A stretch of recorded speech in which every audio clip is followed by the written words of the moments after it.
उस नॉलेज के मुताबिक आपके पास कितना मॉडल है जो आपको जानना या पढ़ना चाहिए। थॉमसन मॉडल, वेरी गुड, एक थॉमसन मॉडल है। थॉमसन मॉडल का नाम बोल। प्लम पुडिंग मॉडल का एक और नाम वाटरमेलन मॉडल, ठीक। Rutherford, bore, Heisenberg, but Heisenberg का मॉडल नहीं है बेटा, बोर मॉडल है। एक सोमरफील्ड मॉडल है और एक क्वांटम मॉडल है। हमारे पास जो most and last accepted model है वो कौन है? क्वांटम मॉडल है ना। आइए इसी पे बातचीत करते हैं। यहां देख, एक क्वेश्चन से शुरुआत करते हैं बेटा। Model and shape of orbit.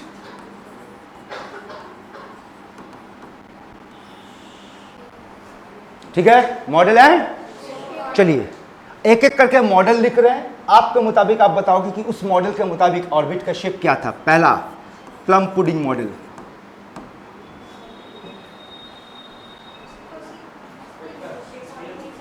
बेटा वहां ऑर्बिट का बात ही नहीं हुआ था। प्लम पुडिंग मॉडल में तो ऑर्बिट का कंसेप्ट ही नहीं था, है ना। दूसरा रदरफोर्ड मॉडल, मत करो, सर्कल, सर्कुलर, किडनी तोड़ देंगे बेटा तेरा। बोल बोल बोल। अच्छा याद दिला देते, शायद आप लोग भूल गए। देखो को पता कि मेरा बेटा बेटी लोग सब गजनी है, मालूम ना गजनी? हाँ क्या? हाँ गजनी वो टकला में मांग निकालने का टैलेंट है बेटा, गजनी है, टकला से मांग निकाल देता है ना। कर जो भी हो, गजनी बोलने का मतलब उस मूवी में क्या दिखाया था, हर 15 मिनट भूल जाता है, तुम तो बेटा 5-5 मिनट में भूल जाता है, तो तुम्हें टॉप लेवल का गजनी है। आगे सुन, आपको याद दिलाते, याद करो। रदरफोर्ड के मुताबिक आप लोग बताना बेटा, जब इलेक्ट्रॉन घूमना शुरू करता है तो वो एनर्जी लॉस करता है, नतीजा ऑर्बिट का साइज छोटा होता है ना। कुछ मामला ऐसा नहीं पड़े थे, देख तो रदरफोर्ड में ये इलेक्ट्रॉन है घूमता हुआ घूमता हुआ घूमता हुआ, ऐसा था, है ना। तो इस डायग्राम का नाम, इसका शेप क्या होगा?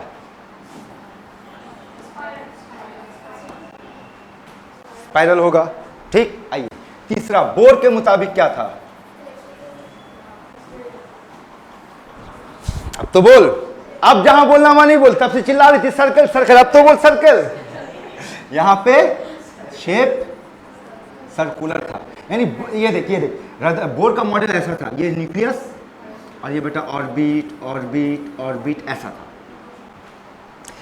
4 नंबर, सोमरफेल्ड के मुताबिक कैसा था? सोमरफेल्ड के मुताबिक, हाँ ये आप कहोगे एलिप्टिकल था, इसका शेप एलिप्टिकल था, और एलिप्टिकल के मुताबिक उसका शेप कुछ ऐसा दिखेगा। ये न्यूक्लियस है बेटा, ये ऐसा ऐसा, elliptical, clear. And quantum model का मुताबिक क्या था?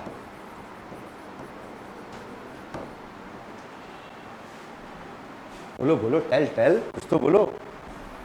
हैं, क्वांटम का आंसर बड़ा जबरदस्त है। देखो क्वांटम क्या बोला था, क्वांटम बोला था that don't believe in orbit.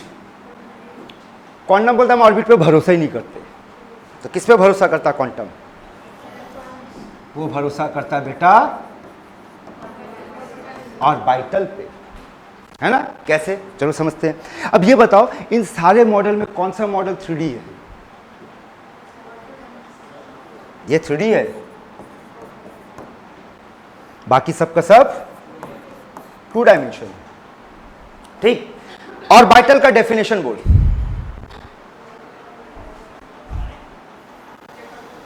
Orbital का अगर आपको डेफिनेशन याद होगा तो पहला वर्ड यही था, क्या था, याद दिला देते आपको। ऑर्बिटल का डेफिनेशन था 3D region where the probability of finding an electron is maximum. यही था ना बेटा, 3D रीजन। यानी कि ये मॉडल जो होता है बेटा, वो ऑर्बिट पे बात नहीं करता, बल्कि वो सब ऑर्बिटल पे बात करता है, क्योंकि ऑर्बिटल जो है वो 3D टर्म में, और हमारा मॉडल भी 3D टर्म में। यहाँ तक का बात समझ में आया? ये इंट्रोडक्शन चल रहा है बेटा, अभी तक हम लोग चैप्टर शुरू नहीं किया। अब आगे का एक क्वेश्चन आप लोगों के लिए जबरदस्त क्वेश्चन है, सोच समझ के जवाब देना। सबसे पहले ये बताओ ऑर्बिट का डेफिनेशन क्या है?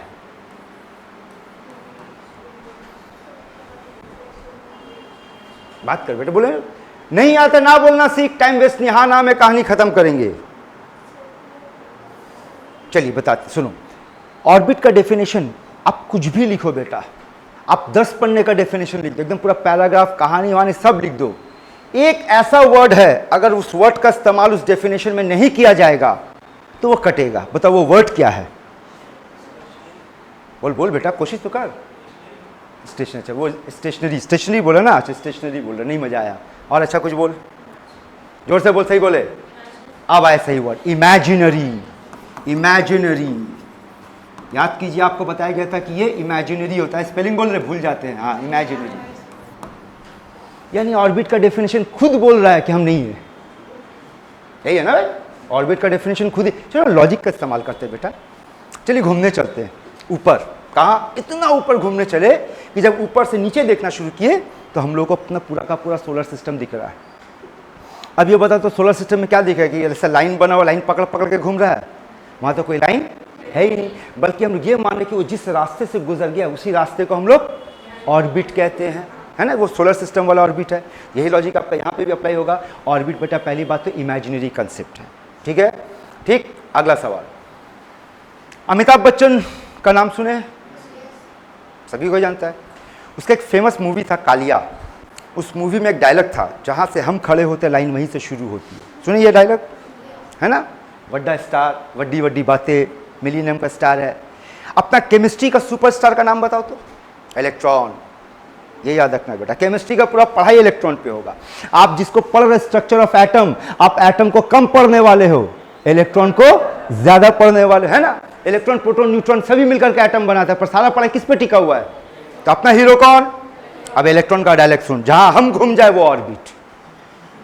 आया बात समझ में? इलेक्ट्रॉन का डायलॉग क्या बेटा? जहां हम घूम जाए। तो पहले ये बताओ कि इलेक्ट्रॉन के वजह से ऑर्बिट है कि ऑर्बिट के वजह से इलेक्ट्रॉन है? तो किसी भी ऑर्बिट का वजूद, एग्जिस्टेंस किसके ऊपर डिपेंड कर रहा है? क्लियर यहां तक? तो आपके लिए एक सवाल, हाइड्रोजन एटम के अंदर में कितना ऑर्बिट पाया जाता है? हाइड्रोजन एटम के, अच्छा हाइड्रोजन एटम के अंदर में कितना इलेक्ट्रॉन पाया जाता है? बोल। एक। तो कितना ऑर्बिट पाया जाता है? जवाब दे, जवाब दे। तुम लोग यही बोले ना बेटा, देखो फिर से समझो, या तो ना बोल के कहानी खत्म करो, या गलत जवाब दे करके कहानी खत्म करो, चुप मत बैठो, है ना? फिर से याद दिलाए, विच इज बेटर, चुप बैठना बेटर है कि कोशिश किया गलत हुआ? तो कोशिश तो कर। बोल, हाइड्रोजन एटम के अंदर में कितना ऑर्बिट बेटा? एक। गलत जवाब, आंसर है इनफाइनाइट। ठीक। हाइड्रोजन एटम के अंदर में कितना ऑर्बिट बेटा? गलत जवाब, आंसर है एक। अब तुम बोलेगा सर आपने तो यार की कोता है ना? आइए दिखाते बेटा, समझाते हैं। देखो देखो समझाते बात, यहाँ समझ आएगा। यहाँ देखो, मान लो इतना तो पता नहीं कि हाइड्रोजन एटम के अंदर एक इलेक्ट्रॉन होता है। मान लो ये हाइड्रोजन का न्यूक्लियस है और ये वहां इसका इलेक्ट्रॉन बैठा हुआ है, तो इस जगह को हम क्या कहेंगे बेटा? क्लियर? अब मान लो किसी वजह से इलेक्ट्रॉन का पोजीशन ड्यू टू एनर्जी उसका चेंज होकर यहाँ आ गया इलेक्ट्रॉन, तो अब इलेक्ट्रॉन कहाँ घूमना शुरू करेगा? यहाँ। ठीक। क्या इस जगह का ऑर्बिट कहा जाएगा? इसको कहेंगे ना। कितना ऑर्बिट है? एक ही है, लेकिन ऐसा कितना गेम बन सकता है? इनफाइनाइट गेम बन सकता है। आया बात समझ में? तो हाइड्रोजन की याद रखना, किसी भी एटम के अंदर में एक्चुअली में अगर पूछा जाए कितना ऑर्बिट है तो जवाब होगा इनफाइनाइट। बात आया समझ में? बात आया समझ में? चलिए अब आपके लिए अगला सवाल। ऑर्बिट का कई नाम है, उनमें से एक नाम तो ऑर्बिट है बेटा, एक और नाम बताओ। Shell. Yes shell, very good. एक और नाम बताओ। बोलो बोलो, टेल टेल। देखो इसका एक और नाम है बेटा एनर्जी। दरअसल ऑर्बिट याद रखना एनर्जी को रिप्रेजेंट करता है। ऑर्बिट बोलकर कोई चीज नहीं होता, वो उसका एनर्जी को। बात समझो ना। देखो इलेक्ट्रॉन यहां बैठा हुआ है, यहां आ गया तो उसका एनर्जी, तब ये उसका ऑर्बिट बन गया, तो उसी को हम लोग कहेंगे। यहां आ गया तब ये उसका ऑर्बिट बन गया। बात समझ में आ रहा? इसका एक और नाम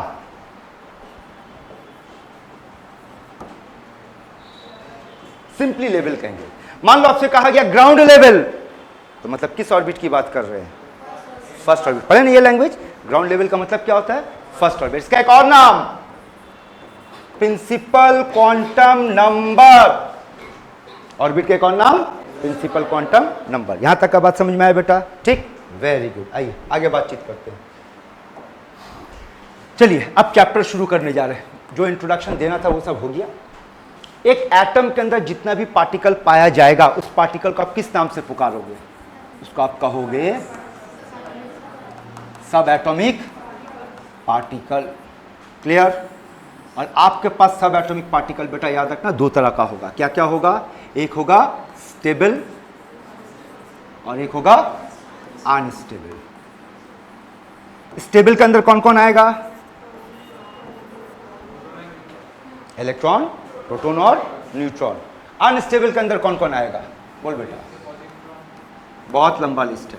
एक तो आप कह सकते हो पॉजिट्रॉन, दूसरा बोल एंटी प्रोटॉन, और कुछ बोल न्यूट्रिनो, और कुछ पायॉन, और कुछ मेजॉन, एटसेट्रा। लिस्ट काफी लंबा है। एक एटम के अंदर ये सारा पार्टिकल बनता है, खत्म होता है, बनता है, खत्म होता है। टिका हुआ कौन रहता है बेटा? ये तीन टिका हुआ रहता है। आया बात समझ में? अब एक और चीज समझो। आप लोग कभी एंटी मैटर सुने? एंटी मैटर नहीं? सुने? कहाँ बेटा? ये आगे का पढ़ाई में आने वाला, तैयार रहो। आप लोग नहीं, आपका अगला जनरेशन पढ़ेगा, उसका अगला जनरेशन पढ़ेगा। एंटी मैटर का जाके गूगल में सर्च करना मिलेगा। ये एंटी मैटर यानी मैटर तो है, अब उसका एक ऑपोजिट पाथ होगा। इवन इसको दिखाया गया, मूवीज में भी दिखाया गया। बताओ तो, स्पाइडरमैन का देखना मूवी में दिखाया है। स्पाइडरमैन के मूवी में एक मूवी है जहाँ पर देखना जो हीरो है वो शायद लाल या ब्लू कलर का ड्रेस पहन रहा है, और जो विलेन है वो शायद ब्लैक कलर का कुछ ड्रेस पहन रहा है। वो एंटी से बना है। एंटी का मतलब समझाने जैसे, अभी रिसेंटली ये प्रूफ हुआ साइंस में कि हर चीज़ का एंटी मौजूद है, हर पार्टिकल का एंटी पार्टिकल मौजूद है। इसलिए जो पार्टिकल बनेगा, जो वो उस पार्टिकल से जो भी चीज़ बनेगा वो कहलाएगा मैटर, और एंटी पार्टिकल से जो चीज़ कहलाएगा वो कहलाएगा एंटी मैटर। तो दो चार एंटी का नॉलेज आपके पास होना चाहिए। बहुत ज़्यादा आपको एंटी का नॉलेज नहीं चाहिए, पर एंटी होता क्या है वो जानने से पहले आपको एक और चीज़ सिखा दे, उसके बाद आगे बढ़ते हैं। यहाँ देखो, ये देखो, एक लैंग्वेज सीखो बेटा। किसी भी सब एटॉमिक पार्टिकल तो जब लिखा जाता है सिंबॉलिकली, तो उसके ऊपर में यहाँ पर लिखा जाता है क्या बेटा? पता है? उसके ऊपर में यहाँ लिखा जाता है रिलेटिव मास, और नीचे यहाँ लिखा जाता है रिलेटिव चार्ज। पहले ये दो टर्म ध्यान में रखो, relative mass and relative charge. अब ये होता क्या? आइए समझते हैं। अगर आपसे पूछा जाए, चलो तो देखते हैं, what is the charge of electron? अगर आपसे पूछा जाए 1.602 into 10 to the power -19 minus ना। What is the relative charge of proton? Plus होगा, यही होगा। What is the relative, sorry absolute minus. इस वक्त जो तीनों टर्म आप देख रहे हैं ये कहलाएगा absolute charge, not relative. Relative का मतलब क्या होता है बताओ? रिस्पेक्ट में। रिलेटिव का मतलब होता है रिस्पेक्ट में। अब आप समझो बात को, ये सारा का सारा वैल्यू क्या है बेटा?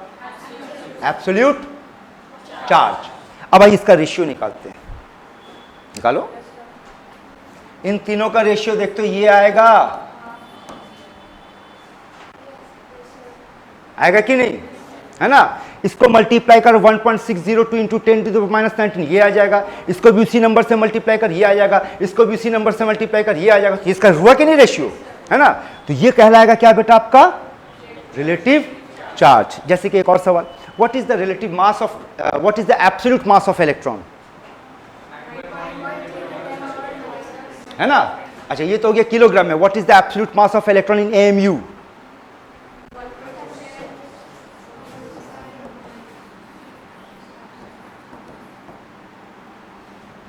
इलेक्ट्रॉन का, प्रोटॉन का लगभग इतना, न्यूट्रॉन का लगभग इतना, लगभग।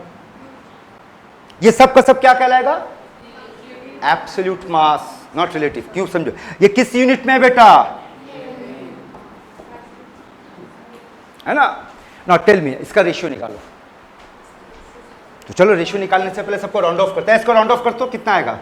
नियरेस्ट होल नंबर में ले जा।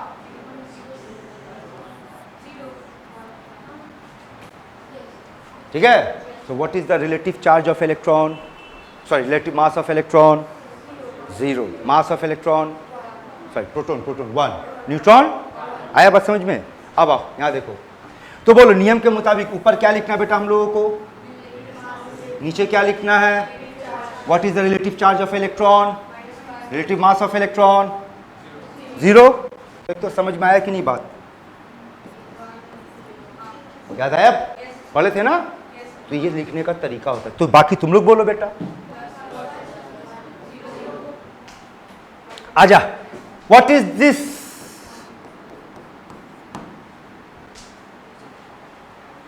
क्या समझ में आया बोल।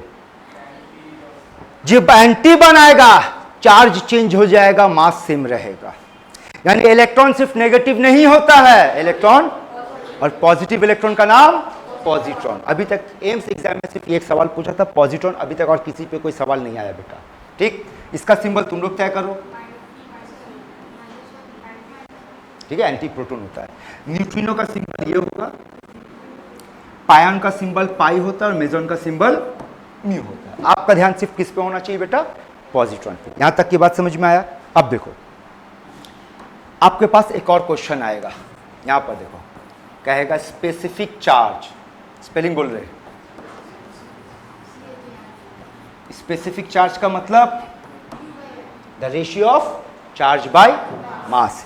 यहां से अक्सर क्वेश्चन पूछता है और इसको सॉल्व करने का दो तरीका है, या तो आप एब्सोल्यूट से सॉल्व करो या रिलेटिव से सॉल्व करो। बोल कौन बेटर होगा, क्योंकि सोचो अगर आपसे पूछ बैठा what is the absolute charge of electron, sorry specific charge of electron, तो आपको क्या करना होगा, ऊपर कितना बैठाओगे, नीचे। समझ आ रहा, बहुत लंबा चौड़ा कैलकुलेशन हो जाएगा। तो उसको सॉल्व करने का तरीका क्या, ये देखो, ये क्वेश्चन आईआईटी में पूछा गया था, इसी से शुरू करते हैं। ठीक है, पूछा था इंक्रीजिंग ऑर्डर पता करो स्पेसिफिक चार्ज का, किसका, इलेक्ट्रॉन का, प्रोटॉन का, न्यूट्रॉन का और अल्फा पार्टिकल का। चलिए सॉल्व करते हैं बेटा। बोल इलेक्ट्रॉन का सिंबल ऐसे लिखेंगे, प्रोटॉन का सिंबल ऐसे लिखेंगे, हाँ, न्यूट्रॉन को ऐसे लिखेंगे। What is alpha, helium. तो हीलियम को कैसे लिखेंगे बेटा, ये लिखेंगे। चल शुरू कर, बोल इसका रिलेटिव चार्ज, मास, चार्ज, मास, चार्ज, मास, क्लियर। तो बोलिए कितना आया, एनीथिंग डिवाइड बाय इनफाइनाइट। अगला बोल, अगला बोल, अगला बोल, ऑर्डर बोल। सबसे कम, इंक्रीजिंग मांगा ना, तो सबसे कम कौन, अगला बोल, अगला बोल, अगला बोल। ये रहा आपका आंसर। आया बात समझ में बेटा। ठीक, पहले यहां तक नोट करो फिर आगे बात करते हैं।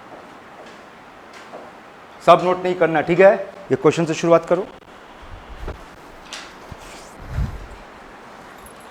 सबका हुआ, चेंज करे।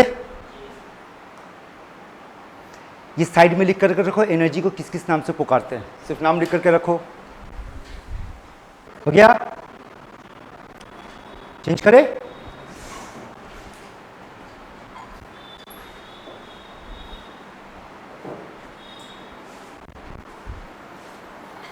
ठीक है,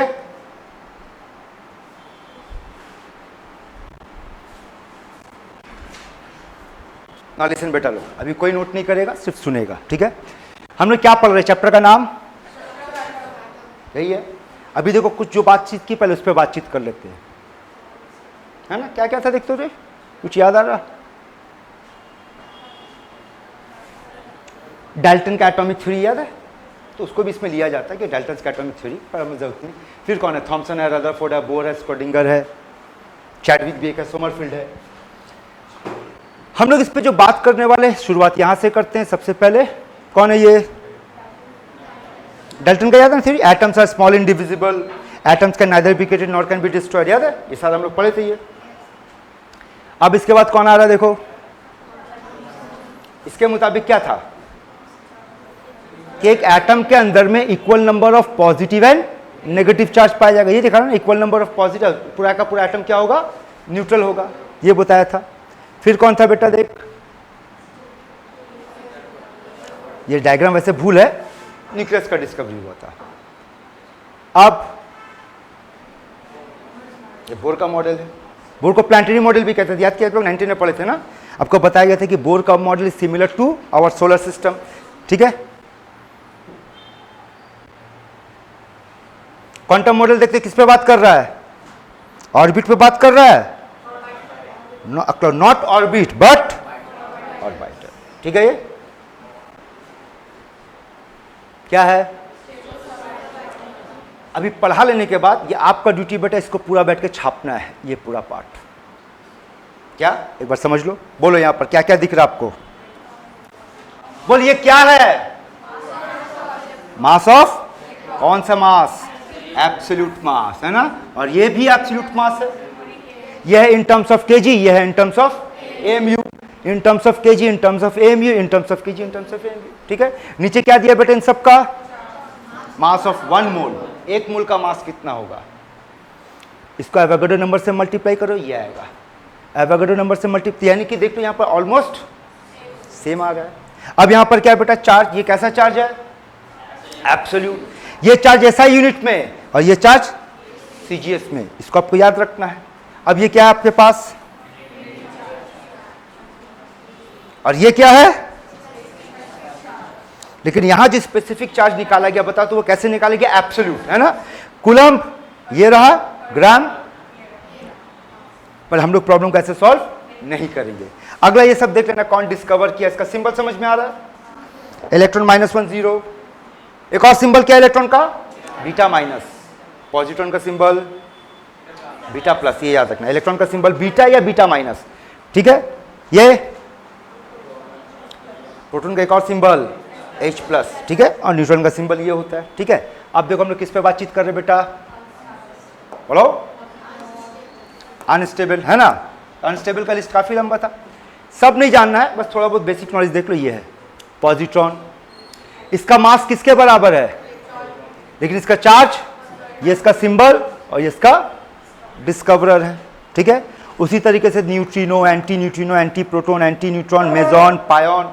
ये देख, पायोन का मास इलेक्ट्रॉन का मास का 273 गुना है, और मेजॉन का मास, पायोन पॉजिटिव नेगेटिव दोनों हो सकता है। बस ये जानकारी के लिए, इसका आपको कोई मतलब नहीं होने वाला है। आइए अब बात करते आगे।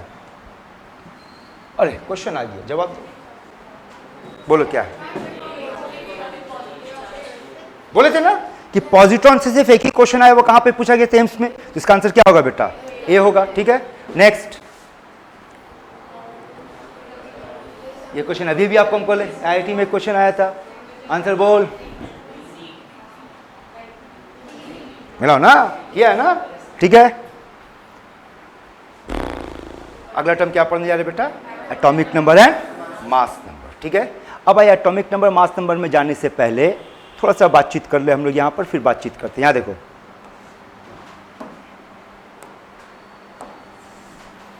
एटॉमिक नंबर, एक क्वेश्चन से शुरू करते, देखिए कौन बताएगा। What is the atomic number? आओ एक क्वेश्चन से शुरू करते, बोल। What is the atomic number of Mg2+? Option दे देते बेटा आपको, 10, 12, 24,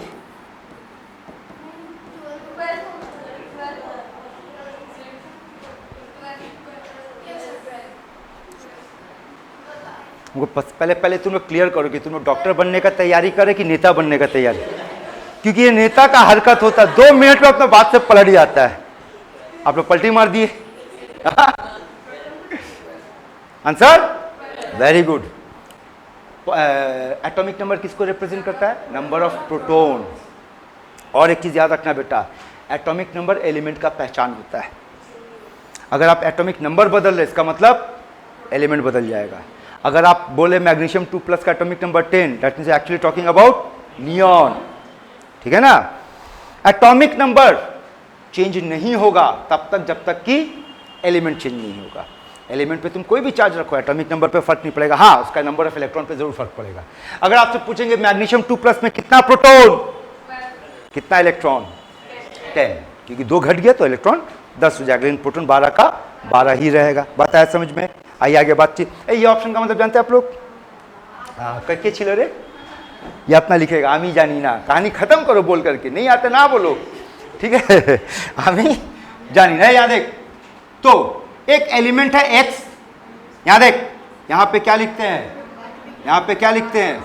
मास नंबर किसको रिप्रेजेंट करता है? Number of neutron plus. ये किसको रिप्रेजेंट करता है? प्रोटॉन। और अगर नंबर ऑफ न्यूट्रॉन पता करना हो तो मालूम है ना, तो ये सब टर्म टच करने की जरूरत है कि आगे बढ़े बेटा, मैनेज हो जाएगा। अरे इतना नहीं मालूम है, इसको फिर से पकड़ेंगे। आता है तो अभी पता चल जाएगा कितना आता है। चलो अभी पता चल जाएगा कितना आता है तुम लोगों को। देख क्या लिखा है,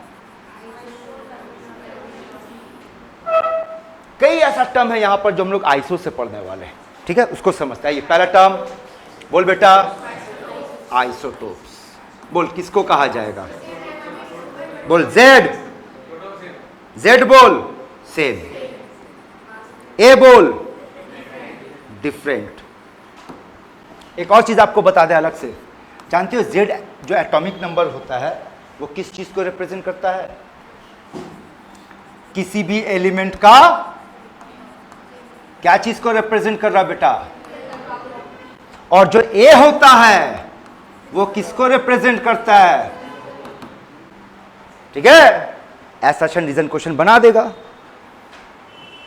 क्या बनाएगा, बोला आइसोटोप्स का जो होता है मामला, उसमें different chemical property same physical property होगा, sorry different same chemical property different.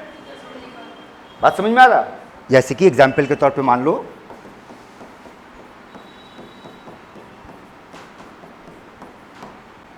मालूम है, बोलो हाइड्रोजन है, क्या तीन आइसोटोप है ना, बोले इन तीनों का फिजिकल प्रॉपर्टी, फिजिकल का मतलब समझते हैं, बॉइलिंग पॉइंट, मेल्टिंग पॉइंट, ये सब फिजिकल प्रॉपर्टी है ना, लेकिन इन तीनों का रिएक्ट करने का तरीका सेम, यानी इसका केमिकल प्रॉपर्टी सेम। एक और चीज सुन लो, एक और चीज सुन लो, आइसोटोप्स के मामले में सिर्फ हाइड्रोजन एक ऐसा मामला है बेटा जो स्पेशल केस है,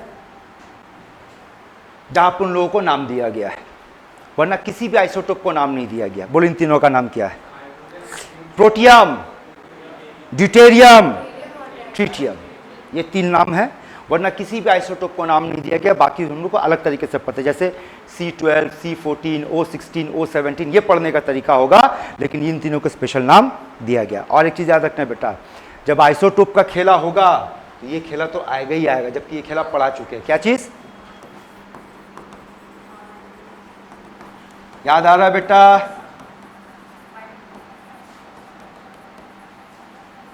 बाय 100 फर्स्ट चैप्टर पढ़े थे ना। अगर आइसोटोप आएगा तो ये क्वेश्चन आएगा आपके कि आइसोटोप का एटॉमिक मास क्या हो रहा है, तो हमारा फॉर्मूला क्या था, summation of percentage into isotopic mass by 100, ठीक है यहां तक।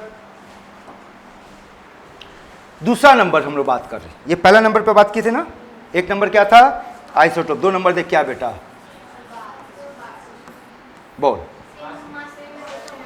आप लोग यहां फिलअप करो ना भाई, जेड क्या होगा और ए क्या होगा, बोलो जेड डिफरेंट, ए इसका दूसरा मतलब क्या कहेंगे, इसके पास डिफरेंट केमिकल प्रॉपर्टीज होगा, सेम फिजिकल प्रॉपर्टीज होगा। एग्जाम्पल बोल बेटा, जैसे मान लो पोटेशियम 19 होता है, यहाँ 40 होता है, कैल्शियम यहाँ 20 होता है, यहाँ 40 होता है। आर्गन भी ले ले, आर्गन में भी मिलेगा, आर्गन 18 होगा और 40 होगा। Clear, very good. तीसरा आइसोटोन, रुको रुको फिलअप करो, Z ए माइनस जेड, ये आपका सेम होगा, और ये दोनों यानी एटॉमिक नंबर भी डिफरेंट होगा, मास नंबर भी डिफरेंट होगा। क्या सेम होगा बेटा, number of neutron, A minus Z का मतलब नंबर ऑफ न्यूट्रॉन। एग्जाम्पल पे बात करते आ जाओ बेटा, मान लो अगर दिया C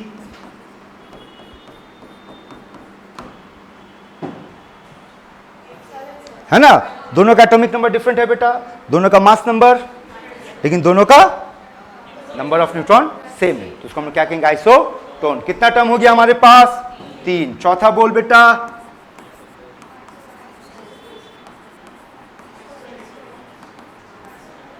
बोल क्या होगा,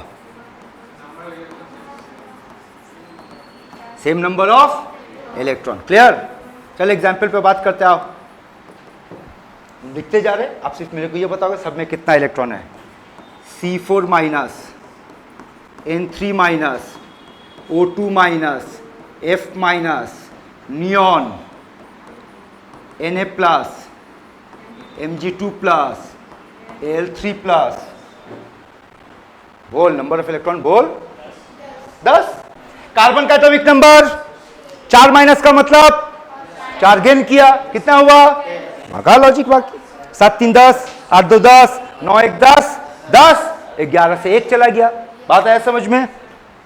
अच्छा यहां पे बताना तो मीथेन है, अमोनिया है, पानी है। कार्बन का एटॉमिक नंबर अगर तो उसका कार्बन के पास 6 इलेक्ट्रॉन, कितना हाइड्रोजन है? 4 हाइड्रोजन में कितना इलेक्ट्रॉन? गेन कितना इलेक्ट्रॉन हुआ? 10। अगला गेन, अगला गेन आया बात समझ में? चलो एक और बात करते हैं, CO2 N2 भाई 7 नंबर तो बोल रहा, खाली 7 बोल रहा है 22, वेरी गुड है ना 22 इलेक्ट्रॉन। क्लियर यहां तक बेटा? आपको समझ में आया? कार्बन का कितना होगा? 6, ऑक्सीजन का 8, 8 दूनी 16, 16 और 6 22, इधर पकड़ा नाइट्रोजन 7, 14, 14 और 8 22। आया बात समझ में? Very good. कौन सा टर्म पे पहुंचे बेटा हम लोग? 4। अब आ जाओ 5 नंबर। कौन बताएगा इसका मतलब क्या होता है? कोई बेटा बोल, कुछ तो बोल। नहीं बोलेगा? बोल यहां पे क्या होगा? सेम नंबर ऑफ एंड अगर नंबर ऑफ एटम और इलेक्ट्रॉन दोनों सेम हुआ तो वो क्या कहलाएगा? आइसोस्टर। कहां बेसिकली कहां पे? इन अ मॉलिक्यूल, एक मॉलिक्यूल के अंदर होना चाहिए। मॉलिक्यूल कहो या आयन कहो, ठीक है? चलिए बात करते हैं, एग्जाम्पल पे बात करते हैं। बोलेगा बेटा okay, CO2 N2O atom 3 3, electron अभी बात किया 22 22। कुछ और दे रहे आप लोग, एटम और इलेक्ट्रॉन गिन गिन के बताओगे, ठीक है बेटा? बताना यहां सल्फेट फॉस्फेट 5 एटम तो साफ दिख रहा है। सल्फर का एटॉमिक नंबर 16। देख तो हारा बन रहा है, चेक कर।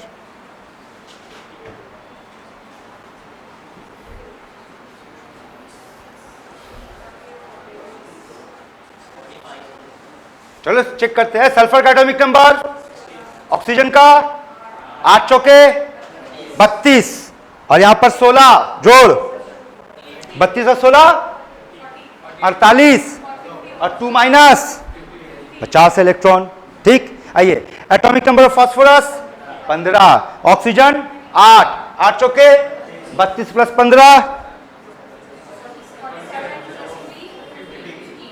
आया समझ में? वन मोर ट्राई, इसका नाम बोल, और इसका नाम बोल बेंजीन। इसका नाम बोल, है कोई बेटा? इसका नाम है इनऑर्गेनिक बेंजीन, याद रखियो, इसका नाम इनऑर्गेनिक बेंजीन। आइए बात करते हैं, गिन कितना एटम? 12, उधर गिन कितना एटम? मिल गया, एटम सेम है। अब आइए इलेक्ट्रॉन चेक करते हैं। कार्बन का इलेक्ट्रॉन बोल 6, 6 छक 36 और 6 42। आइए उधर चेक करते हैं। बोरोन का एटॉमिक नंबर 5, 15, नाइट्रोजन का एटॉमिक नंबर 7, 21 जोड़।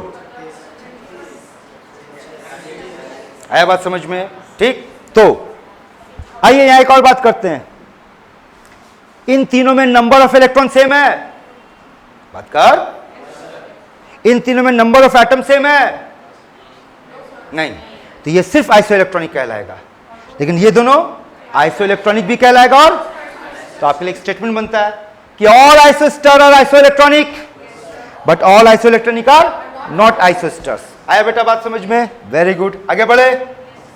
अरे गधा तुमको बात पल्ले पढ़ो रे, ठीक है। 6 पे आएंगे ना बेटा? 6 है ना? अगला टर्म देखिए कौन बोलेगा?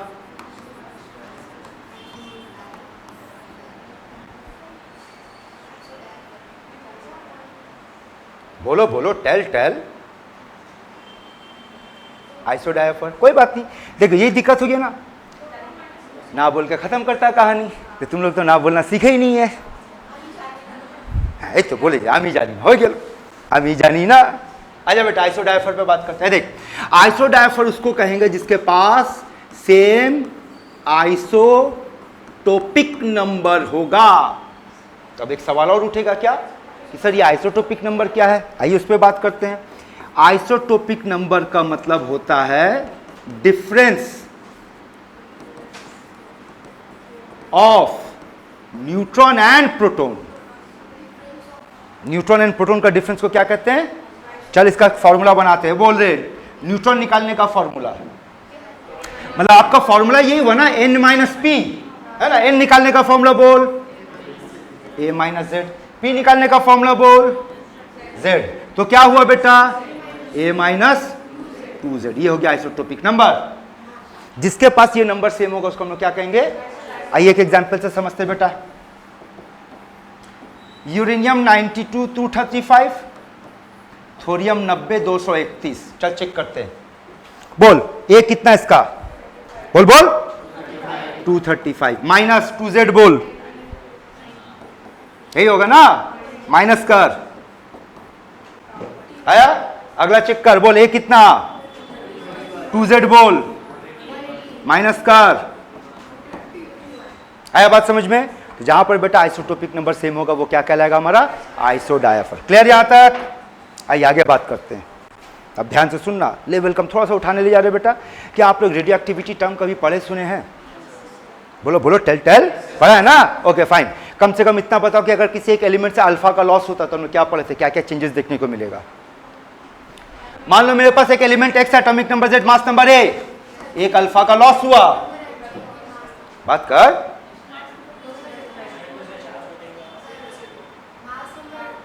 बेटा ये तुम लोग अगर भूल गया ना तो तुम लोग गधा, इसका तुम लोग ढंग से पढ़े ही नहीं है। देखो बताते हैं। अभी 2 मिनट पहले आप लोग अल्फा का सिंबल क्या बताए थे?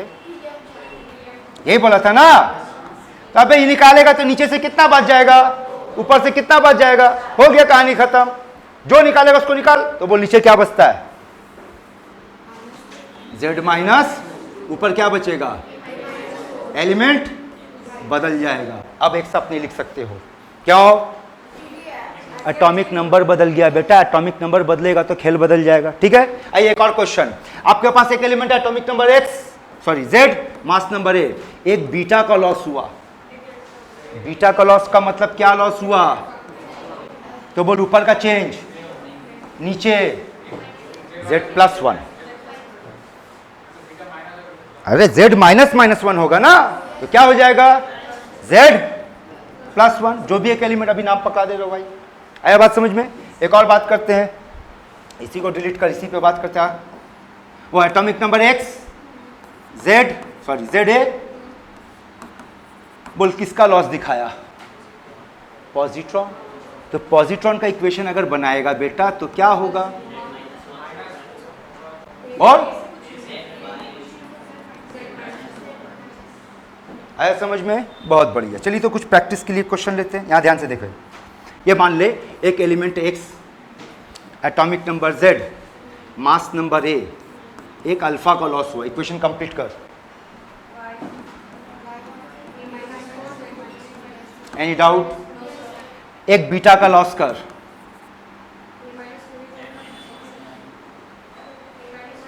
बोल A माइनस, भूल गए? बीटा लॉस होने का मतलब जेड में +1 होना था, यही होगा ना? चलो एक और बीटा का लॉस करवा दो।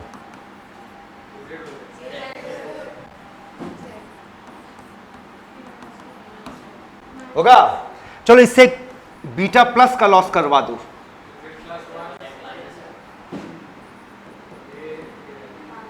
है ना? कुछ भी मान लो, बोलना ऊपर। क्लियर है? अब ध्यान से सुनना, जो सवाल पूछेंगे जवाब देना, ठीक है? यहां z-1 तो उसको w बना दे। जब हम लोग ऊपर z-1 को w, ठीक है? चल बेटा जवाब देना। यहां से शुरू हुआ, एक अल्फा 2 बीटा निकला, ये बना। ये रिश्ता क्या कहलाता है? आइसोटोप। नहीं? आइसोटोप कब बनेगा? ध्यान देख। एक अल्फा का लॉस, 2 बीटा का लॉस, तो क्या बना? फिर से पकड़, यहां से इससे पकड़िए, ये और ये रिश्ता क्या कहलाता है? Isobar, mass number, atomic number बोल ये रिश्ता क्या कहलाता है? Isobar, mass number, atomic number, ये रिश्ता क्या कहलाता है? तो दिमाग में अब एक रूल सेट करना, क्या? अब वो सुन, ये आपका मेन चीज है जो लिख रहे बेटा, लॉस ऑफ 1 अल्फा और 2 बीटा क्या बनाएगा?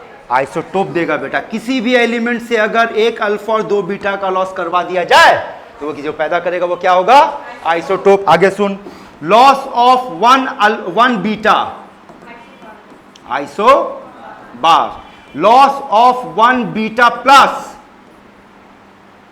आइसोबार, यही तो बेगधा है ना। लॉस ऑफ 1 अल्फा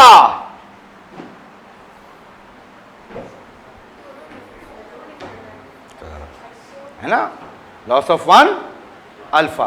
ठीक, आइए समझाते हैं। यहां देख, अभी समझ में आ जाएगा। यहां से एक अल्फा का लॉस करा,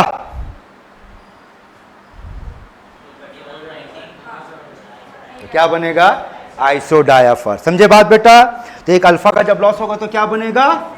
आइसोडायाफर। यहां तक का बात क्लियर आप सब लोगों को? पक्का? हाँ, वेरी गुड। अब आपका नोट करने का टाइम आ गया। कहां पे थे हम लोग? यहां से हो गया, ये भी हो गया, ये भी। यहां से इस क्वेश्चन को नोट करने की जरूरत है? बिल्कुल नहीं। हाँ बोलता तो भी नोट करने नहीं देते। ये नोट करने का जरूरत है? नहीं। शुरू यहां से होगा, ठीक है?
हुआ? चेंज करें बेटा?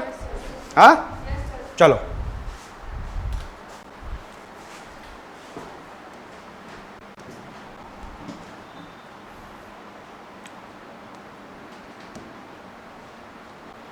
आप लोग बहुत देर से पढ़ाई कर रहे हैं, पढ़ते पढ़ते थक गए होंगे, है ना? पेन छोड़ो, बोर्ड पे आओ, अब खेलेंगे। खेला जाए? चलो कुछ गेम खेलते हैं। ये क्वेश्चन हो गया हमारा, ये भी हो गया था ना, पॉजिट्रॉन। ये हो गया, ये हो गया। आइए,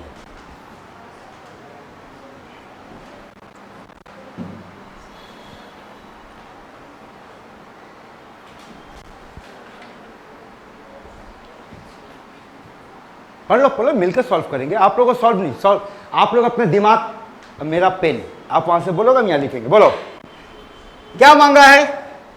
रिलेशन M1 और M2, है ना? एक मोटा मोटी लॉजिकल बात समझ। इलेक्ट्रॉन का रिलेटिव मास बोल 0। इन एक एटम का मास को डिसाइड करने के लिए मेन कौन प्ले कर रहा रोल? प्रोटॉन और न्यूट्रॉन। अब प्रोटॉन और न्यूट्रॉन मिलकर के क्या होता है बेटा?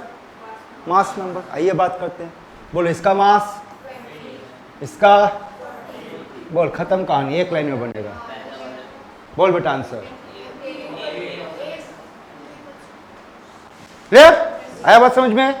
एम्स में आया हो बेटा क्वेश्चन है ये, ठीक? अब कुछ इंटरेस्टिंग चीज आपको दिखाते हैं, पढ़ो।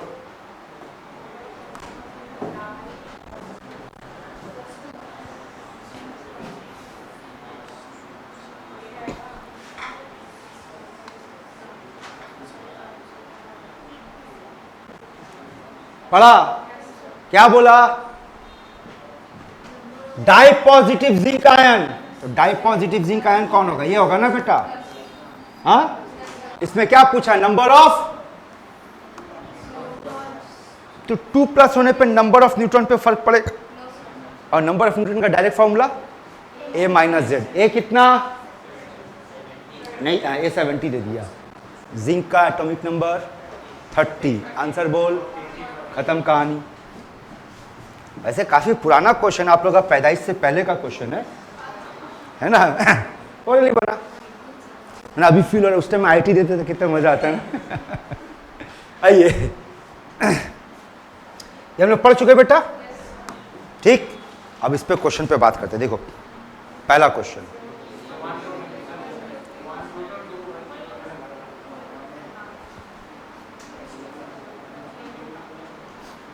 बोलो आंसर बोलो उतना नहीं जानता बाबा, ए बी सी डी बोलो।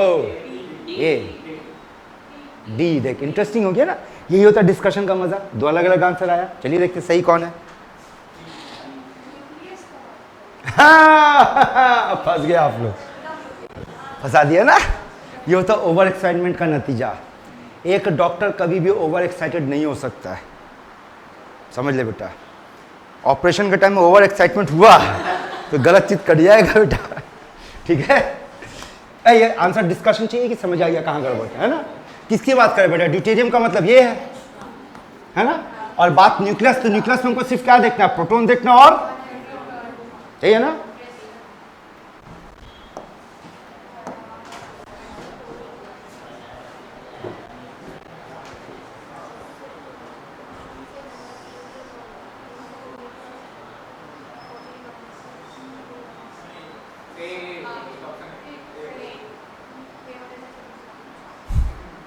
पक्का, कोई डाउट। आइसोटोनिक पूछा है तो मतलब आइसोटोन पूछ रहा है, और आइसोटोन का मतलब सेम नंबर ऑफ न्यूट्रॉन, और सेम नंबर ऑफ न्यूट्रॉन क्या करेंगे बेटा, ए माइनस जेड। क्लियर, बहुत बढ़िया। अगला क्वेश्चन,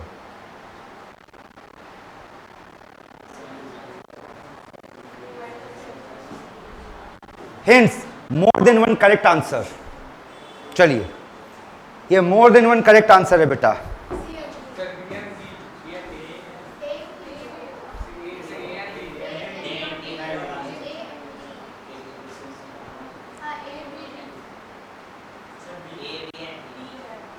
ये देखो, देख यही होता है ना। अब समझ में आया बेटा कि डिस्कशन बेस का क्लास का फायदा क्या। देखो इंटरेस्टिंग, वो अपना एक अलग आंसर रख दिया। आप A D B D C D बेटा तीन ऑप्शन निकालो, तुम तीन बोला ना।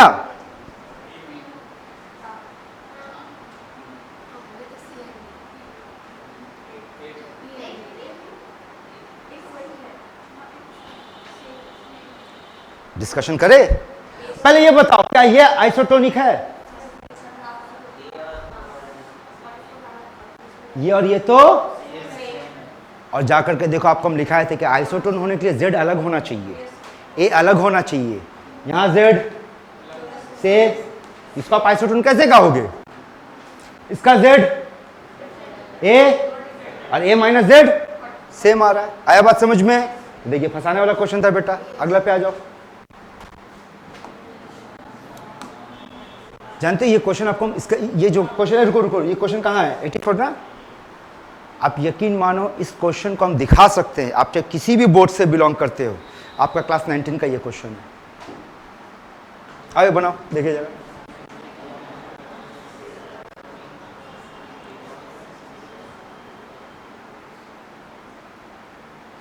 Hence, more than one correct answer.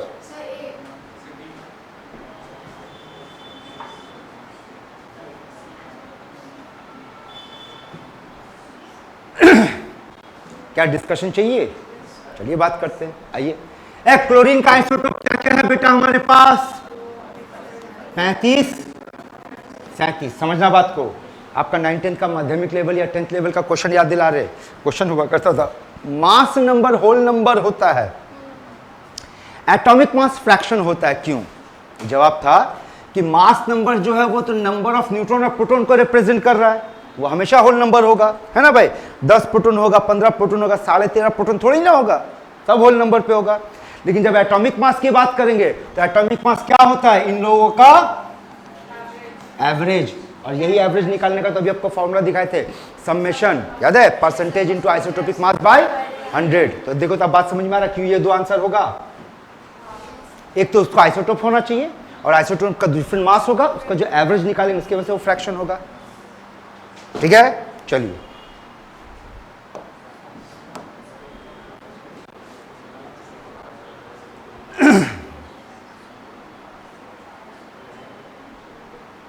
चलिए बात करते हैं हाइड्रोजन का कितना आइसोटोप, यही इसके अंदर कितना प्रोटॉन, किसका मांगा टोटल, न्यूट्रॉन और प्रोटॉन का ना। आइए प्रोटॉन और न्यूट्रॉन बोल, इसके अंदर कितना proton, neutron proton neutron proton neutron, उसका क्या मांगा है,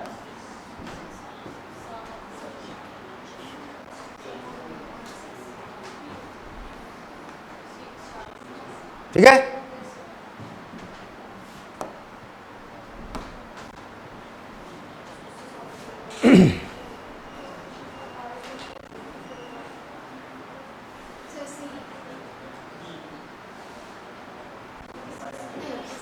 किस फॉर्मूला से बनाएंगे, अभी जो बताया आपको, summation of percentage into isotopic mass by, चलिए सॉल्व करते हैं। परसेंटेज आ जाए बेटा, 54 कितना परसेंट है, तो 5 इंटू 54 प्लस 57 56 है ना, ये कितना परसेंट है 90 इंटू प्लस 5 इंटू बाय, है समझ में। ये आपको सॉल्व करना होगा बेटा, सॉल्व करके निकालना होगा, करके देखिएगा ये आएगा। ठीक है, नेक्स्ट क्वेश्चन।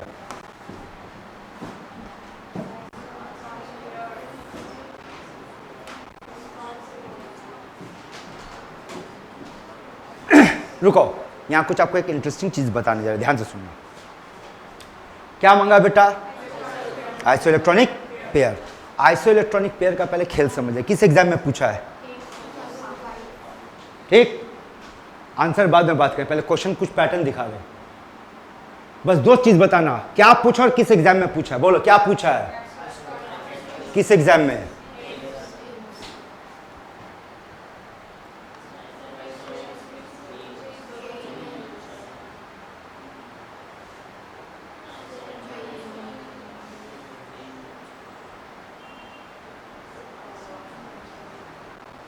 देखते जाओ, सिर्फ डेटा समझो।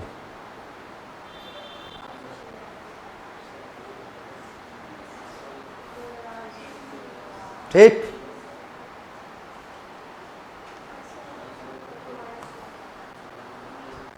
है क्या समझ में आया बेटा, अभी तक दिखाना चाह रहे जो बोलते हो, यानी ये जितना आइसो टर्मिनोलॉजी पढ़े उसमें सबसे ज्यादा क्वेश्चन किस पे पूछा गया है, पकड़ बनाना होगा आपको। और आइसो इलेक्ट्रॉनिक पे तभी पकड़ बनेगा जब एलिमेंट्स का एटॉमिक नंबर याद होगा, अगर एटॉमिक नंबर ही भूल जाओगे तो कैसे बनाओगे, है ना।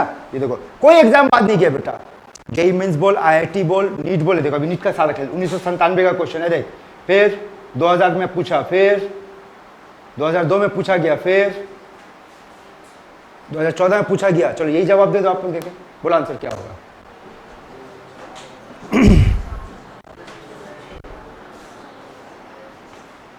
बच्चा वाला क्वेश्चन है, होगा।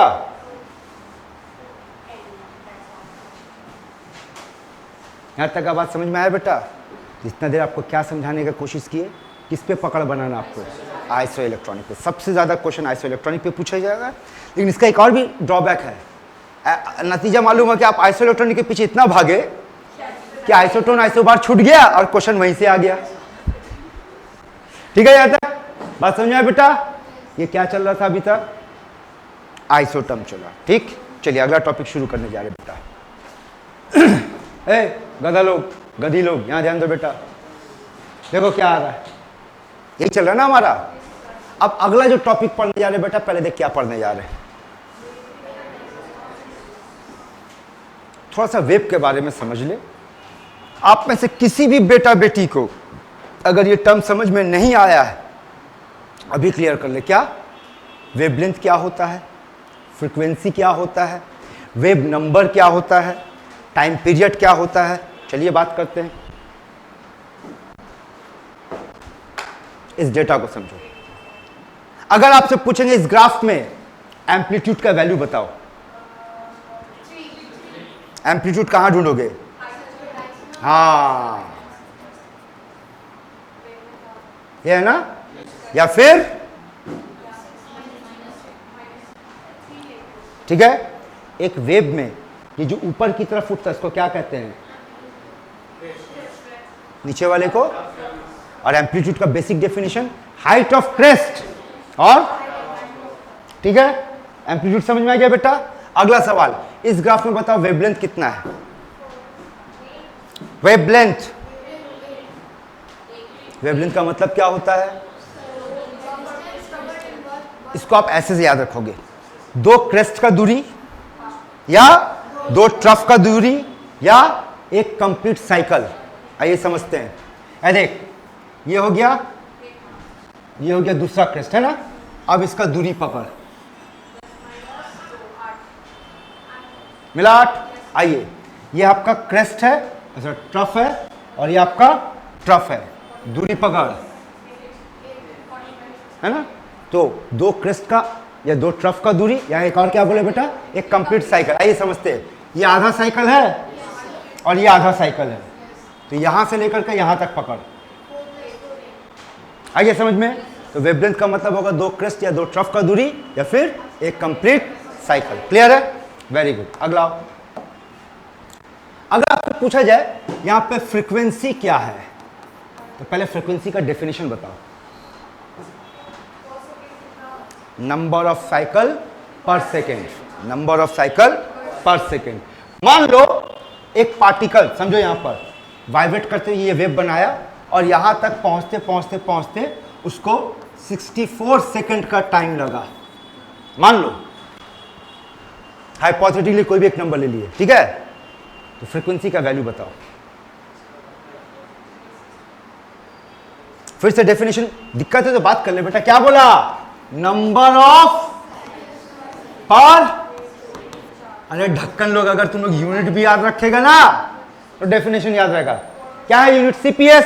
सीपीएस का फुल फॉर्म बोल। साइकिल पर सेकेंड। फ्रीक्वेंसी का एक और यूनिट होता है हर्ट्ज। बोल, जवाब दे। तो क्या कहेंगे? बोल, कितना साइकिल बना है? कितने सेकंड में? तो क्या कहेंगे? 64 सेकंड में 2 साइकिल बना। डेफिनेशन बोला पर सेकंड, तो एक में कितना बनेगा? ये फ्रीक्वेंसी कहलाएगा। आया बात समझ में? टाइम पीरियड क्या होता है?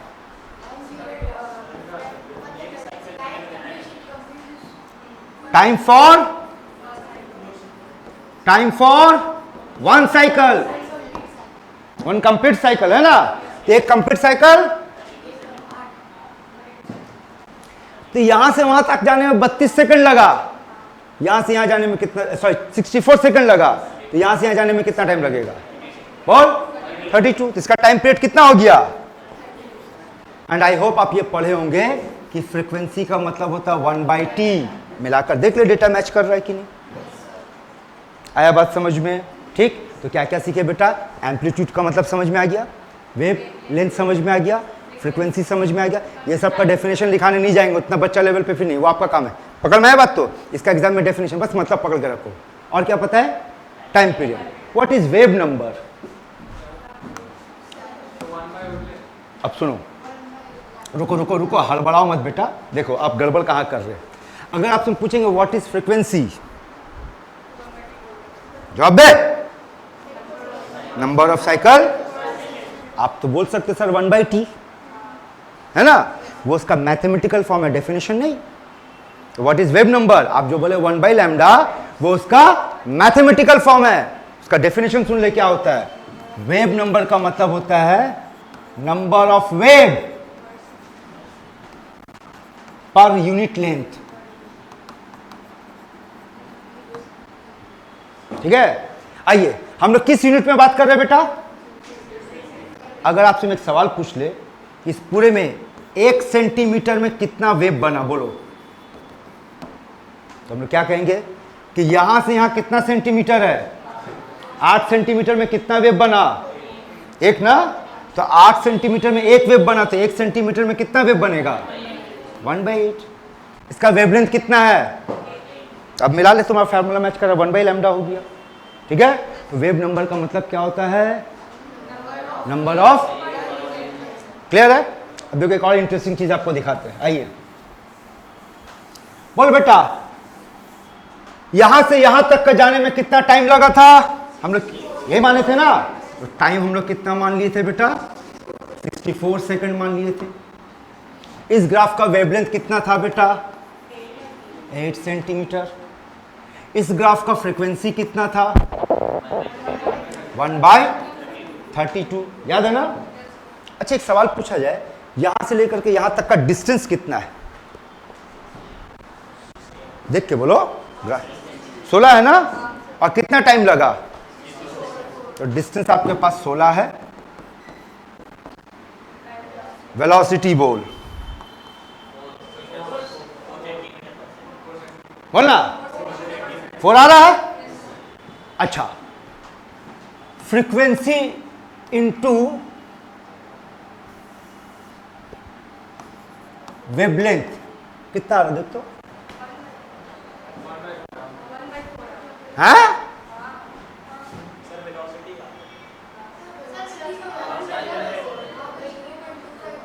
ये गलत है आपका।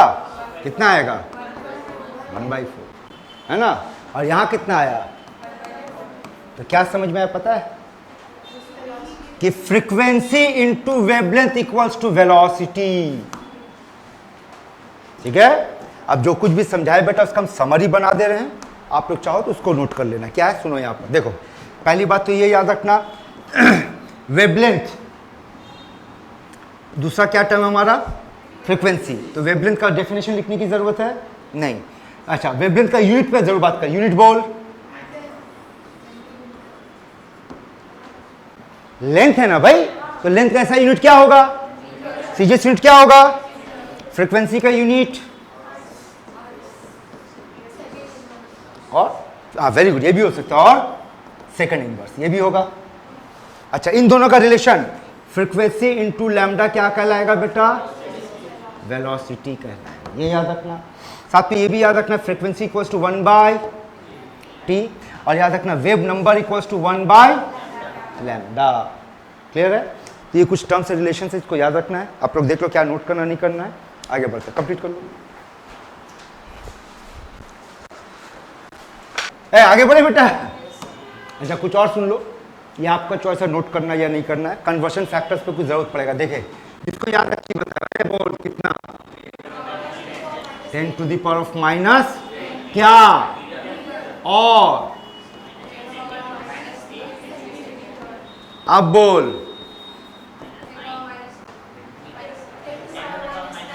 10 to the power of minus metre. और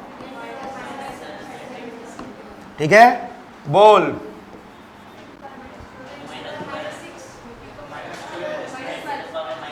-12। और ठीक है, एमस्ट्रॉन्ग नैनोमीटर पिकोमीटर का रिलेशन याद रखियो, आगे चलकर जरूरत पड़ेगा।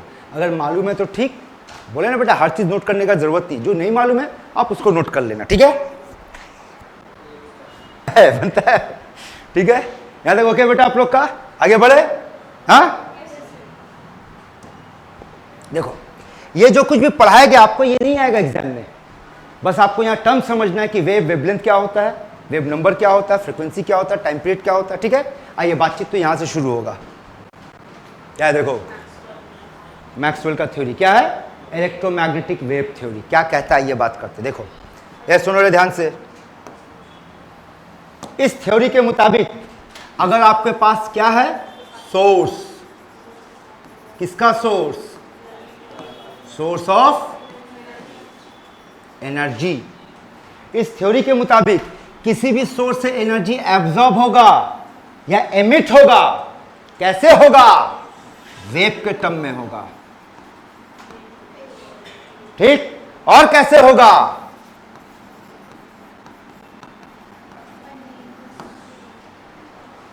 आया बात समझ में? दिमाग में सेट करो पहले इस बात को कि इस थ्योरी के मुताबिक जब भी एनर्जी एमिट होगा कैसे होगा? वेव के फॉर्म में होगा। और कैसे होगा बेटा? यहां तक बात समझ में है? अब आगे सुनो। अगला पॉइंट ये है कि इसमें जो वेव बनता है वो इस तरीके से बनता है। ये कौन है बेटा? Magnetic field. ये कौन है? Electric field. ठीक, ये जैसे मैग्नेटिक फील्ड इलेक्ट्रिक फील्ड एक दूसरे के साथ क्या हुआ, एक और जो इसके साथ भी परपेंडिकुलर इसके साथ मिल करके वहां एक वेव पैदा होगा जिसका प्रोपोर्शनल डायरेक्शन क्या होगा, perpendicular to this and this, है ना। और इस वेव का नाम इलेक्ट्रोमैग्नेटिक वेव। आया बात समझ में? ठीक, एक बात यहां याद रखना कि इस मामले में electric field is perpendicular to magnetic field, perpendicular to direction. Direction किसका? ऑफ प्रोपगेशन लिखना बेटर होगा, लिख लेना डायरेक्शन ऑफ किसका? प्रोपगेशन, इलेक्ट्रोमैग्नेटिक वेव का। आया बात समझ में? फिर से सुन, दोबारा से बात कर। अब सुन यहां, ये देखो, ये जो इलेक्ट्रोमैग्नेटिक वेव होता है, अब इसके बारे में कुछ जान लो। जितना भी इलेक्ट्रोमैग्नेटिक वेव होगा सबका वेलोसिटी बोल, इसका मतलब समझा? इसका क्या मतलब, आप क्या समझे वो बताओ। अरे बाबा, इसका मतलब ये होगा कि हमारा लाइट भी एक इलेक्ट्रोमैग्नेटिक वेव है ना। ये जो विजिबल लाइट है वो भी एक इलेक्ट्रोमैग्नेटिक वेव है। अगला पॉइंट याद रखना ये। अच्छा,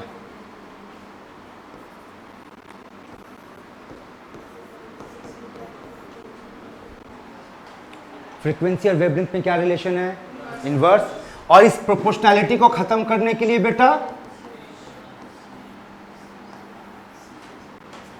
इस फॉर्मूला से नीट में 2 बार क्वेश्चन पूछ चुका है, आगे चल के दिखाएंगे। और मजेदार बात यह है कि वो सवाल 2003 में पूछा, 10 साल के बाद वही क्वेश्चन को एज इट इज रिपीट कर दिया है। 2013 में फिर पूछा था, वो भी दिखाएंगे आप लोगों को आगे। यहां तक आवाज समझ में आया? यहां सी क्या है? यही तो है सी, है ना। अब आपने एक सवाल, सी को हम लोग वी से क्यों नहीं रिप्रेजेंट करते हैं? हाँ, जैसे वी बोलेंगे तो वेलोसिटी हो गया, सी जो कांस्टेंट है, ये सी मतलब हम लोग यहाँ पे इसको कांस्टेंट मान के चलते हैं। और एक बहुत इंपॉर्टेंट लाइन सुन ले बेटा, यहाँ पे इंपॉर्टेंट लाइन सुन ले एकदम, क्या है कि electromagnetic wave is independent bowl of electric field and, मैंने मजेदार बात यह है कि ये वेव बनता है इलेक्ट्रिक और मैग्नेटिक फील्ड के कॉम्बिनेशन से, लेकिन बनने के बाद उस वेव के अंदर ना इलेक्ट्रिकल प्रॉपर्टी है ना। ये कैसे साबित करोगे? बड़ा सिंपल सा तरीका है बेटा, एक पॉजिटिव एक नेगेटिव प्लेट रखो और वेव को बीच से पास करवाओ। अगर सीधा निकल गया तो इंडिपेंडेंट, अगर मुड़ गया तो जिस तरफ मुड़ा उसके हिसाब से चार्ज। और 8 होता हमारे पास, एग्जाम्पल के तौर पे हमारे पास कितना वेव है बेटा? 8 इलेक्ट्रोमैग्नेटिक वेव। नाम बोलो से इलेक्ट्रोमैग्नेटिक, आपका 8 का नाम बोल। चलिए पहले इसको नोट कीजिए फिर बात करते हैं। पहले ये नोट करो, हो गया सबका? हुआ? मिटा दे तो बोल बेटा हमारे पास टोटल इलेक्ट्रोमैग्नेटिक वेव कितना है? नाम बोल। यहां देख, 8 का नाम ऐसे याद रखना, सबसे पहले कौन है, फिर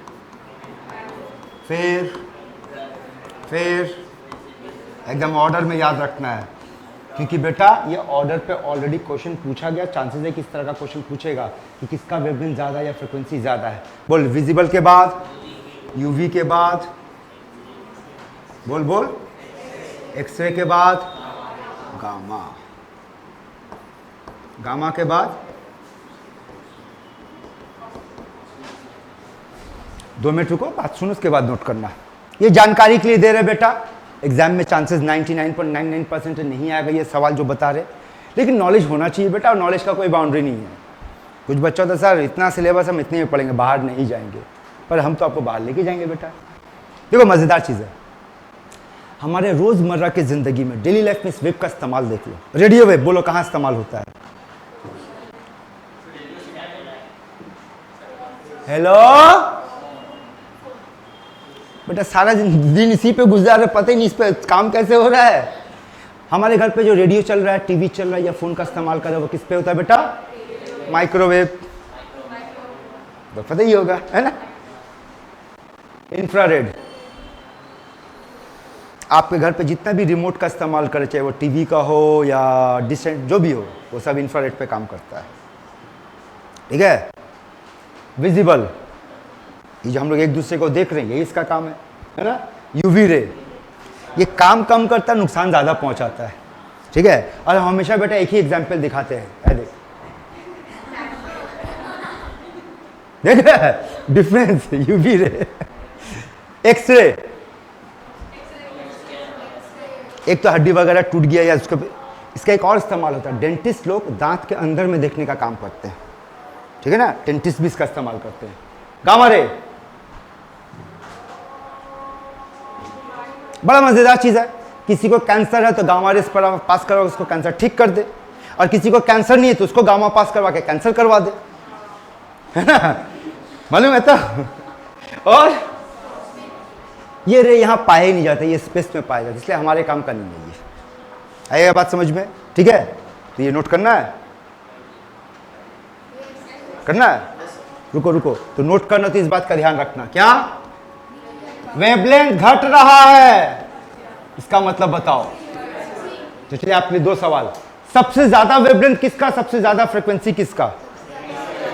सबसे ज्यादा वेवलेंथ रेडियो वेव का। आपको पता, देखना जानकारी दे दे, रेडियो वेव का जो वेव बनता है ना बेटा, इस तरीके का, रेडियो वेव का एक वेव ऐसे जंप मारेगा तो समझ एक फुटबॉल ग्राउंड क्रॉस कर जाएगा, इतना बड़ा वेव होता है, एक जंप में एक फुटबॉल ग्राउंड क्रॉस कर जाएगा। ठीक है, नोट कर लो, देख लो क्या नोट करना है।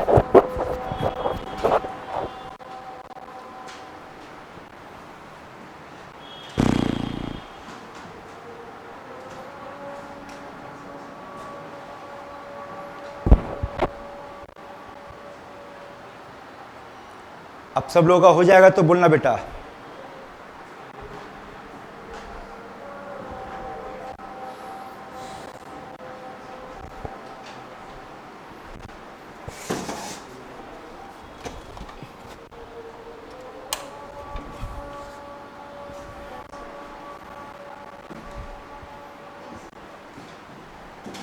हो गया? तो चलिए बेटा, आज का क्लास ओवर। छुट्टी नहीं दी है, क्लास ओवर की है। कुछ चीज बता रहे, सुन लो, उसके बाद एज यूजुअल जैसे आपको पता है क्लास के बाद क्या होने लाए बेटा आप लोग क्वेश्चन, बैठेगा। आइए देख समझ, ये क्या है? Electrical field. ये ऐसे है, देख तो ऐसे हुआ, एक दूसरे के साथ परपेंडिकुलर मिलकर के क्या बनाया, उधर समझ में आ रहा? देख तो एक काम इससे समझ और अच्छे से समझ में आ गया। देख तो कलर देख ले, मैग्नेटिक फील्ड है, ये इलेक्ट्रिक फील्ड है, दोनों एक दूसरे के साथ परपेंडिकुलर है, इस तरीके का एक वेव बन रहा है ना। एक और है जो आपको दिखेगा, अगर दिख रहा आपको, है ना। आज इसको प्ले कर दे, कहाँ है बेटा इसका बटन?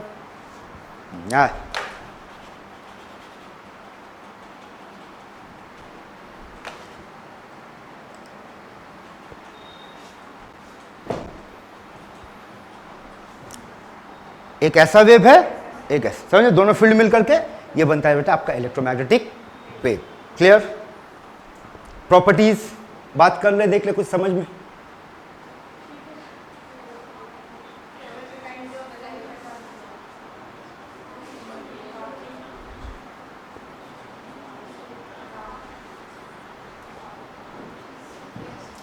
देखवा दी सारा पॉइंट, ठीक? यहां देख ले, ये है ना। अब चेक करो तो रेडियो वेव का ये वेवलेंथ है, चेक कर टॉप टू बॉटम, है ना। तो यहां top to bottom frequency increase हो रहा है। आपको किसी का वैल्यू याद करने का जरूरत नहीं एक्सेप्ट दिस वन। और ये सवाल बेटा यहां क्यों, आपका बायोलॉजी का फोटोसिंथेसिस में पूछता है ना, तो ये वैल्यू आपको याद होना चाहिए। समझ में आया यहां तक? ठीक है, देख।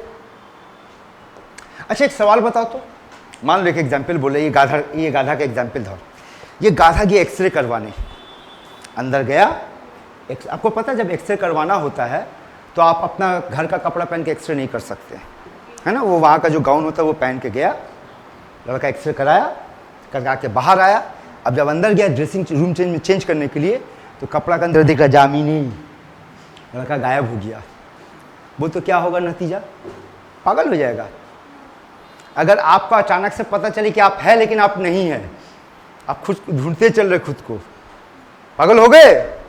अब समझ में आएगा हम क्यों बोले यार। एक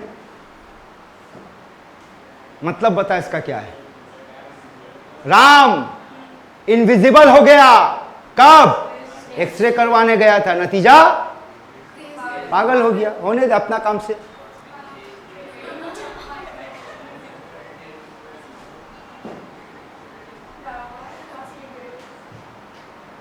अगर आपको ये ऑर्डर याद है तो ठीक, नहीं तो कोड लिख कर रख लो याद रखने के लिए।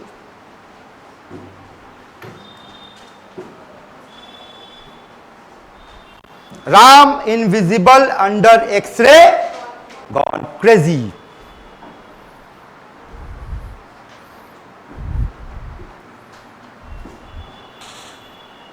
हो गया बेटा आप लोग का सबका? आगे बढ़े।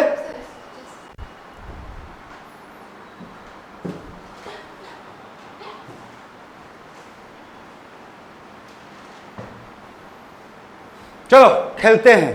क्या खेलेंगे हम लोग? Question question. अपना तो एक ही गेम ही है, क्वेश्चन क्वेश्चन खेलेंगे। शुरू करें? ये ले पहला क्वेश्चन।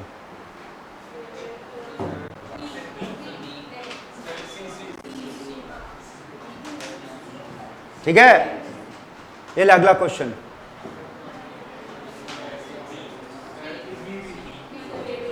क्या पूछा है? कौन होगा? ये ले अगला क्वेश्चन।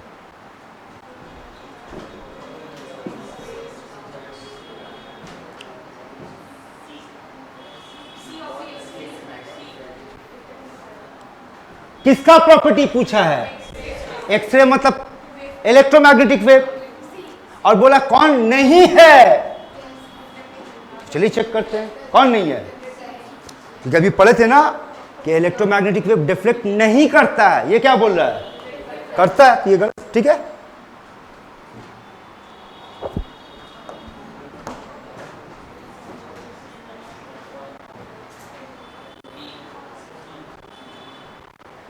बॉम्बे। किसकी बात कर रहे हैं हम लोग? क्या कैथोड इलेक्ट्रोमैग्नेटिक वेव होता है? इलेक्ट्रोमैग्नेटिक तो गिन के अपने पास 8 है, यानी यही आपका आंसर है। तो देखो तुम इस जो टॉपिक अभी हम लोग पढ़ रहे थे, क्या पढ़ रहे थे? Electromagnetic wave theory. उस टॉपिक से नीट में भी क्वेश्चन आया है, जेई में भी आया है, जेई में आया हुआ है, एम्स में आया हुआ है ना? यहाँ तक समझ में आया बेटा आप लोग को?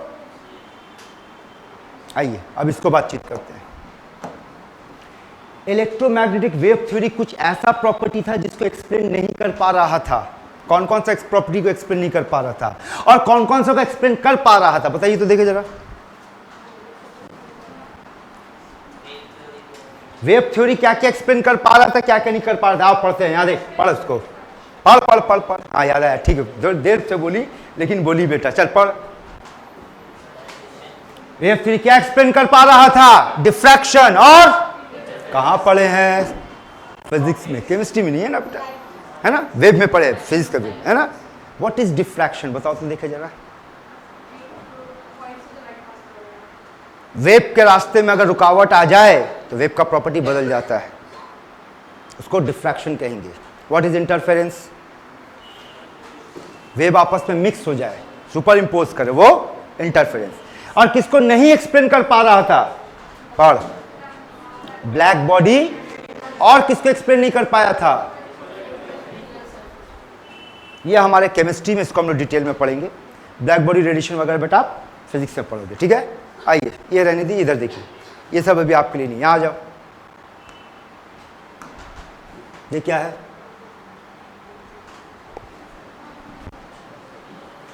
क्या होता है डिफ्रैक्शन? देखो देखो, वेब सिंपल जा रहा है, ये रुकावट डाल दिया, प्रॉपर्टी पूरा बदल गया। उधर समझ है, बस समझ में है ना? यहां पे भी ऑब्स्टेकल आया, बदल गया। इसको हम लोग क्या कहेंगे बेटा? वेव थ्योरी इसको एक्सप्लेन कर पाया था, ठीक है? और क्या था हमारे पास, है ना? कुछ इस तरीके का मामला देखने को मिलेगा। ये इंटरफेरेंस है। आया बात समझ में? तो आज का क्लास यहीं तक बेटा। अगला क्लास हम लोग पढ़ने वाले हैं प्लैंक्स क्वांटम थ्योरी। क्लियर? ठीक, चलिए आज के लिए इतना ही।